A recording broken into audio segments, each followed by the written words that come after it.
setelah dia keluar dari penjara, Ibu masih mau terima sebagai mantu? Masih mau. Masnya? Mas siapa namanya? Mohon maaf. Mas Sofyan. Mas Sofyan. Jelas saya tidak terima. Saya curiga Ferry ini selingkuh atau main judi.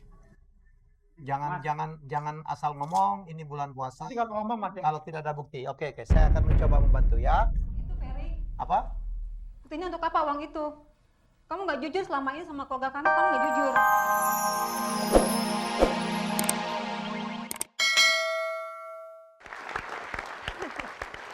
Ya, selamat malam hadirin di studio dan juga pemirsa RCTI di rumah. Ya. Kita ketemu lagi dalam satu acara yang selalu ingin memberikan pelajaran terbaik bagi Anda karena mewakili semua problematika yang ada dalam masyarakat dan kami hadirkan untuk bisa mendapatkan solusinya bersama-sama. Ya, dan selanjutnya bertanya, masihkah kau mencintaiku? Masih. Terima kasih. Itulah memang harapan kita ya, Dian ya. Mas betul lah. Ya. Perpisahan itu selalu di dalam pernikahan yang namanya perpisahan selalu diharapkan menjadi pilihan yang terakhir. Yap. Selama masih bisa diusahakan untuk bisa berjalan bersama-sama, kita harapkan itu akan bisa menjadi satu pernikahan yang bahagia sampai di akhir hayat. Setuju Bapak Ibu? Setuju ya. Berpikirlah 1000 kali sebelum Anda memutuskan untuk berpisah. Tapi kalau ada yang bilang saya sudah berpikirnya 1700 kali tapi masih pengen pisah gimana? Apa boleh buat? Apa boleh buat? Apa boleh buat ya Bu ya? Tapi tetap berusaha untuk tidak berpisah ya. Baik, topik kita malam ini akan sangat luar biasa dan Ya. mungkin terjadi di mana-mana. Semua orang mungkin pernah melakukan kesalahan. Kesalahan itu kadang-kadang tidak diampuni oleh istri, oleh anak ya. Jadi cerita yang kita angkat berikut adalah sang suami karena satu kesalahan, kekeliruan yang kita tidak tahu apa penyebabnya, akhirnya memendam, masuk di penjara dan setelah itu keluar ternyata suasananya sudah berubah ya. Berubah sekali karena Ya. sang istri ternyata tidak pernah memaafkan kesalahan yang dibuat oleh sang suami. Walaupun istrinya tidak pernah tahu apa yang mengakibatkan suaminya menjadi Melakukan seperti itu. Jadi seperti itu. kita berharap ini satu cerita, satu hal, satu kisah, satu episode perjalanan dua anak manusia yang kita bisa mendapatkan pelajaran sangat luar biasa. Baik, langsung saja kita akan mengajak Anda penonton di studio untuk melihat inilah problematik yang terjadi antara pasangan suami istri siapa? Carlina dan Ferry. Sebagai seorang suami dan sebagai ayah, saya merasa belum dapat memberikan kebahagiaan yang utuh untuk istri dan anak-anak saya. Justru sebaliknya, saya malah memberikan mereka menanggung rasa malu yang berkepanjangan. Saya sangat menyesal. Apa salah saya sampai suami membawa aib ini di keluarga? Istri mana sih yang rela melihat suaminya di penjara? Saya tahu saya salah. Saya telah menggelapkan uang kantor. Tapi saya telah menebusnya di penjara. Setelah saya keluar dari penjara, saya pikir dia mau memaafkan saya kembali seperti dulu. Tapi ternyata dia ingin berpisah dengan saya. Saya nggak tahu kemana hasil korupsinya itu dihabiskan. Bisa saja kan dihabiskan bersama simpanannya. Saya nggak tahu lagi harus kemana. Saya harus apa, saya nggak tahu. Saya hanya berharap ada keajaiban. Istri saya mau memaafkan dan terima saya lagi. Sampai saat ini pun, saya tidak pernah tahu kemana uang hasil korupsinya itu dihabiskan. Wajar kan? Kalau saya tidak pernah mau menerima dia dan memaafkannya. Kenapa dia tidak pergi sama perempuan itu? Kenapa dia harus kembali kepada saya?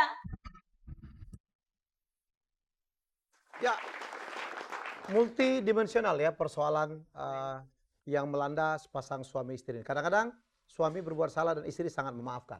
Ya. Ya, dan ada kadang-kadang tersirat seorang istri yang demikian mengabdi, suami sudah berbuat salah pun masih diterima pulang, masih dibesarkan hatinya dan masih didorong ya. Namun ada juga istri yang sekali saja suaminya berbuat salah sudah merupakan kartu mati sehingga tidak pernah ada lagi kata maaf yang keluar dari mulutnya. Dalam sisi lain, episode kali ini juga akan membahas satu cerita yang sangat luar biasa, satu pelajaran yang sangat luar biasa, bahwa ada seorang suami yang merasa seumur hidupnya tidak pernah mampu membahagiakan istrinya, tidak pernah ngajak makan di restoran mewah, tidak pernah memberikan berlian, tidak pernah memberikan tabungan, dan suatu saat sang suami ingin sekali membahagiakan sang istri. Ya, saya berulang-ulang mendapatkan kasus seperti pada saat saya syuting Duit Kaget, ada seorang suami yang barangkali dari golongan bawah sekali juga tidak, tapi dia meraung-raung menangis pada saya, Mas Helmi, saya barangkali sudah ingin besok pun kalau saya meninggal saya puas kalau Mas Helmi bisa memberikan duit kaget untuk istri saya. Karena saya seumur hidup tidak pernah bisa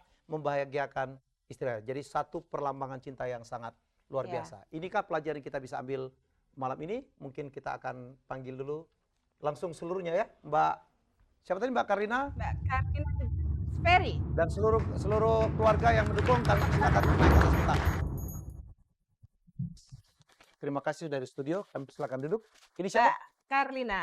Adiknya. Halo, selamat sore. Ini Oh, mbaknya ini? mamanya Karlina, ibu siapa? Kakak. Oh, oke, Anda datang dengan saudara semua. Ini tentu saja Mbak Karina. Mbak Karina sini, terima kasih dari studio. Ini Bu, Rina. malam Ibu. Siapa Ibu namanya? Kakaknya juga. Ibu? Oke. Ibu Rosi. Silakan Bu, Silakan. duduk. Ini? Mbak Marina. Oh, oke. Ini kakaknya. Oke, silakan terima duduk. kasih kepada pihak keluarga yang sudah sharing malam ini. Sekali lagi Anda kita pakaikan topeng dan juga tidak menggunakan nama yang sebenarnya untuk menjaga privacy. Ya, intinya bahwa malam ini kita ingin sharing. Kita selalu menghargai mau datang kemari untuk sharing dan selalu ada pelajaran yang bisa kita ambil. Mbak Karlina, apa yang sebenarnya terjadi yang membuat Anda komplain terhadap suami Anda? Suami itu baru keluar ya? Ya. Kenapa, Mbak? Saya kecewa, Mas Helmi. Kecewa? Kecewa kenapa Mbak? Bisa dijelaskan? Dia korupsi. Dan saya tidak tahu kemana hasil korupsi dia habiskan. Karena saya merasa saya nggak pernah menikmati hasil korupsinya itu. Kehidupan kalian selama ini sebelum Ferry masuk penjara baik-baik saja secara ekonomi, finansial? Ya, Apakah pernah kekurangan, berlebihan, atau biasa-biasa aja? ya sederhana, Mbak. Sederhana. Tapi Anda bahagia? Alhamdulillah. Anda saya pernah nuntut bahagia. macam-macam sehingga suami Anda korupsi? Saya nggak pernah menuntut apa-apa dari suami saya, Mas Helmi. Apapun dalam bentuk harta, benda. Mungkin hanya sekedar berangan-angan, Mas.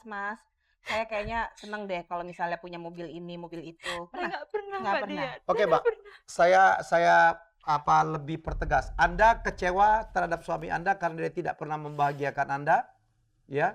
Atau karena dia korupsi dan masuk penjara? Saya kecewa karena dia korupsi, Mas. Dia mempermalukan saya dan keluarga saya.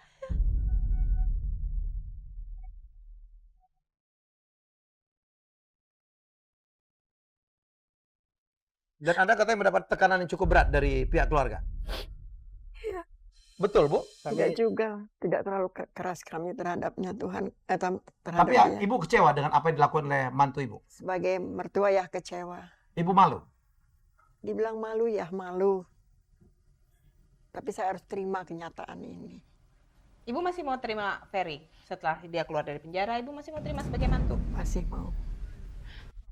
Masnya? Mas siapa namanya? Mohon maaf. Sofyan. Mas Sofyan? Jelas saya tidak terima. Saya curiga Ferry ini selingkuh atau main judi. Jangan asal ngomong, ini bulan puasa. Kalau ngomong Mas, Kalau tidak ada bukti. Oke, saya akan mencoba membantu ya. Itu Ferry. Apa? Buktinya untuk apa uang itu?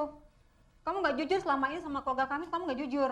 Ya boleh menuduh seperti itu, tapi jangan menuduh diperkirakan dia selingkuh. Kalau tidak ada bukti, dosa lo ya. Ya. Fitnah itu namanya. Fer, mau memberikan tanggapan Fer? Anda dicurigain. Pertama, istri Anda curiga karena Anda korupsi dan masuk penjara, sehingga katanya mempermalukan keluarga semuanya. Yang kedua adalah dicurigain uangnya kemana? Untuk istri saya minta maaf. Saya menyesal. Saya mengakui kesalahan saya. Hilaf? Iya, saya hilaf. Tapi saya minta maaf. Saya akan memperbaiki semua ini. Saya janji akan berubah. Saya janji akan berubah, Mami. Saya janji akan berubah. Saya tahu atas kesalahan saya, anak-anak dan istri saya serta keluarga besar kita menanggung beban. Paling tidak diketahui saya ini mantan narapidana. Tapi saya akan berubah, Mi. Saya akan berubah. Saya sekarang udah bekerja. Jadi beri saya kesempatan. Mam. Mas Helmi, Yes. tapi selama ini dia nggak pernah terus terang. Uang korupsinya itu dikemanakan? Itu yang menjadi saya, Ganjala. iya. Buat Bukannya apa nggak mau gitu terus ya? terang. Mungkin ada yang menekan dia. Jadi dia takut mau ngomong apa-apa. Saya Di yakin sini dia tuh nggak ada saya loh. menekan. Keluarga kami tuh nggak menekan Ferry. Ya kan saya nggak bilang keluarganya kakak. Tapi kan Saya bilang Mbak kan menekan. nuduh kita kan pasti kan. Atau mungkin dari Karina sendiri. Maksud Yang Mbak selalu meminta apa? terlalu banyak. Mbak, jangan asal ngomong, Mbak. Saya tahu Adik Adik saya tahu adik saya. Sabar. Kita nggak tahu loh, ini urusan mereka berdua.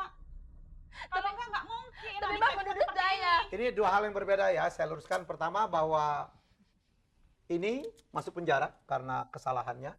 Yang kedua adalah tuduhan bahwa mungkin uang korupsi itu dipakai untuk hal-hal yang tertentu. Ya karena dia tidak mau pernah mengakuin uang itu kemana. Saya pikir dua hal yang berbeda lah.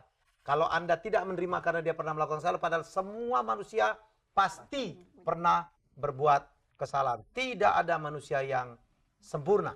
Apa alasannya? Itu yang kita harus tahu. Ya, tidak semua orang yang masuk ke sana itu juga punya kesalahan yang Fatal. yang fatal ya. Ya. Barangkali ada juga berkorban, ada yang sial. Itu yang harus kita juga. Bohongnya dari mana, Kak? Iya, dia itu nggak pernah jujur. Nggak pernah. Oke, saya harus menggarisbawahi kata nggak pernah. Kebanyakan. Memang sering sekali selama perkawinan. Apakah pernah sebelum di Ferry bohong kepada Anda?